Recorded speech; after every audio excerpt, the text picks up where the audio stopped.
ఆ తర్వాత పూర్వకాలంలో ఉల్కాముఖుడు అనేటువంటి మహారాజు ఉండేవాట. ఆయన భార్య పేరు సుగుణవతి. దంపతులిద్దరు కూడా చాలా మంచివారు.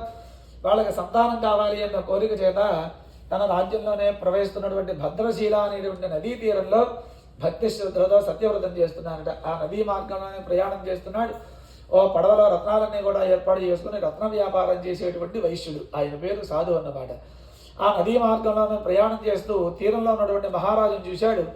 ఈ మహారాజు ఏదో పూజ చేస్తున్నాడో తెలుసుకుందాం అనుకున్నాడు. పడవను ఒడ్డును పట్టించి పూజా ప్రాంగణానికి వచ్చాడట.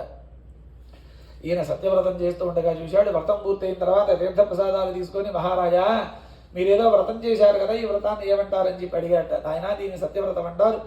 సంతానం పొందాలన్న కోరిక చేత సత్యవ్రతం చేస్తున్నానని వ్రత విధానం చెప్పాట మహారాజు. ఈ వైశ్యుడు చాలా సంతోషించాడు. వ్యాపారం పూర్తి చేసుకుని ఇంటికి వచ్చి తన భార్యతో వ్రత విషయం చెప్పి ఇద్దరు పరమాత్మను ప్రార్థన చేశారట. మహానుభావ, సత్యనారాయణ మహాప్రభు, మా దంపతులిద్దరికి సంతానం కలిగితే వెంటనే సత్యవ్రతం చేస్తానని ప్రతిజ్ఞ చేశారట. ఆ పరమాత్మ యొక్క అనుగ్రహం చేత లీలావతి గర్భవతి అయింది. 10వ మాసంలో ఒక కుమార్తెను ప్రసవించి కళావతి అని పేరు పెట్టి అల్లారు ముద్దుగా పెంచుతున్నారట.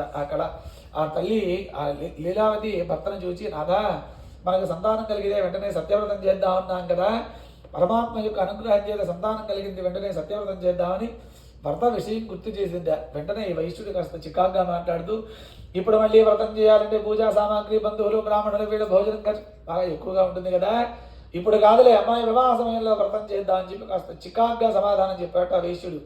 పాపం పూర్వకాలం కదండి, లీలావతి పతివ్రతాయే, ఏమి మాట్లాడకుండా లోపలికి వెళ్ళిపోయింది అనమాట. ఇప్పటి కాలంలో అయితే అందులో మీరేమో శృతి కూడా దగ్గరే పెట్టుకున్నారు, అందుకని కాస్త జాగ్రత్తగా ఉండాలన్నమాట. సరే, ఇలా కొంతకాలం గడిచింది. కళావతికి యుక్త వయస్సు వచ్చింది. అన్ని రకాలుగా సరిపోయేటువంటి యోగ్యుడైన వైశ్యుని చూశారు. మహావైభవంగా వివాహం చేశారట. సర్వసాధారణంగా చూడండి, మనందరం ఆనందంలో ఉన్నప్పుడు, సుఖంలో ఉన్నప్పుడు పరమాత్మ గుర్తురాడు పొరపాటున. ఒకవేళ నిజంగా అలా గుర్తుకు వస్తే నిజంగా వాడు ధన్యుడే.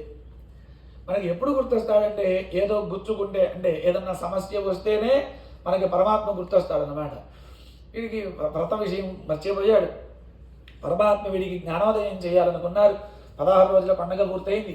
మామగారు చూస్తే మహా ఆనందంగా ఉన్నాడు. ఎందుకని? రూపవంతుడు, గుణవంతుడు, ధనవంతుడు అల్లుడిగా దొరికాడు కదా, అందరూ ఇల్లరికానికి వచ్చాడాయే. సరే, అల్లుడికి వ్యాపారం నేర్పిస్తే బాగుంటుందనుకొని ఇద్దరు పడవల రత్నాలన్నీ కూడా ఏర్పాటు చేసుకుని రత్నసానపురం అనేటువంటి రాజ్యానికి వెళ్ళారట. సరే, బాగా చీకటిగా ఉంది కదా, మరుసటి రోజున పెడదామని చెప్పి ఆ నదీ తీరంలోనే విశ్రాంతి తీసుకున్నారట. పరమాత్మకు అవకాశం దొరికింది. కొంతమంది మాయా దొంగలను సృజించారు. ఈ మాయా దొంగలు ధనాగారంలో ప్రవేశించి దొంగతనం చేసి ఆ ధనాన్ని తీసుకుని ఈ వర్తకులు ఎక్కడైతే విశ్రాంతి తీసుకుంటున్నారో అక్కడ ఉంచి మాయమైపోయారట. ఈ రాజభటుడు నాలుముక్లావిధి గారు ఈ వర్తకుల దగ్గరికి వచ్చారు. వాళ్ళనే దొంగలుగా భావించి మహారాజు దగ్గరికి తీసుకుని వెళ్ళారట. మహారాజా విచారణ చేసి శిక్ష వేయవలసిందే అని. విచారణ చేసేది ఏమి దొరికిన తర్వాత తీసుకెళ్ళి కారాగారంలో పడేయండి అన్నాడు మహారాజు. వీళ్ళిద్దరూ అనేక రకాలుగా చెప్తున్నారు, మహారాజా మేము దొంగలం కాదు, వ్యాపారం చేసుకుందామని మీ రాజ్యానికి వచ్చామని చెప్తున్నప్పటికీ ఆ స్వామి శాప ప్రభావం చేత ఆ మాటలు ఎవరికి వినిపించలేదట. సరే, వీళ్ళ పరిస్థితి ఇలా ఉంటే ఇంటి దగ్గర కళావతి లీలావతి పరిస్థితి ఎలా ఉంది? ఇంట్లో ఉన్నటువంటి ధనవంతా దొంగలు దొంగతనం చేశారు. ఇల్లు అగ్నిగా ఆగిపోయింది. ఉండడానికి ఇల్లు కానీ, కట్టుకోవడానికి వస్త్రాలు కానీ లేకుండా ఎక్కడైతే మహారాజులుగా జీవనం సాగించారో అదే ఊళ్ళో భిక్షాటం చేస్తూ జీవిస్తున్నారట.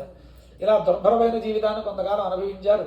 ఒక రోజున కళావతి ఇంటికి ఆలస్యంగా వచ్చింది. ఆ తల్లి కుమార్తెను చూస్తూ అడుగుతోంది, అమ్మాయి ఇంత ఆలస్యానికి కారణం ఏమిటని చెప్పి కాస్త గట్టిగా నిష్ఠూరంగా మాట్లాడేసరికి, అమ్మా ఒకళ్ళ ఇంట్లో సత్యవ్రతం జరుగుతూ ఉండగా చూశాను, తీర్థప్రసాదాలు తీసుకొని ఇదిగో మా నీకోటి తీసుకొచ్చానని చెప్పి తల్లికి ఇచ్చిందిట.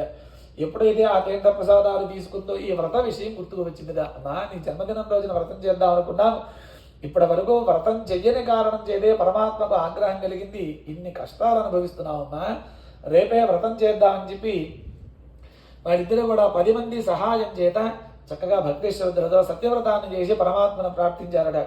ఎప్పుడైతే వీళ్ళు వ్రతాన్ని చేశారో పరమాత్మ సంతోషించి చంద్రకేతు మహారాజు కలలో కనిపించి చెప్పారట, ఓ మహారాజా, నీ కారాగారంలో అన్యాయంగా ఉన్నటువంటి వైశ్యులిద్దరిని కూడా రేపు సూర్యోదయమైన వెంటనే విడిచిపెట్టవలసింది, లేకపోతే నిన్ను నీ రాజ్యాన్ని సర్వనాశనం చేస్తానని కలలో కనిపించి చెప్పారట.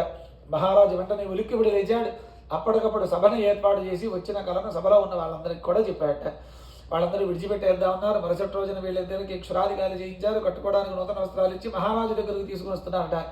వీళ్ళిద్దరూ భయపడుతున్నారు. దేనికి ఇప్పటి వరకు ఏ విచారణ లేకుండానే ఇంతకాలం కారాగార శిక్ష వేశాడు ఈ మహారాజు, ఇంకా ఏం శిక్ష వేస్తాడా అని భయపడుతున్నారట. ఆ భయాన్ని గ్రహించి మహారాజు, నాయన మీరు భయపడక్కర్లేదయ్యా, మీరు తెలుసో తెలియకో భగవంతుని యందు అపరాధం చేయడం వలనే ఇన్ని కష్టాలు కలిగినాయని చెప్పి ఆయన ఆధీనం చేసుకున్న దాని ఉంటే రెట్టింపు ధనాన్ని ఇచ్చి వాడిద్దరిని పంపించి వేశారట. శ్రీమద్ రమారమణ గోవింద హరి ఏడుకొండలవాడ వెంకటరమణ గోవింద గోవింద. ఆపద మురుకులవాడ వడ్డీ కాదులవాడ గోవింద గోవింద. శ్రీ సత్యనారాయణ స్వామికి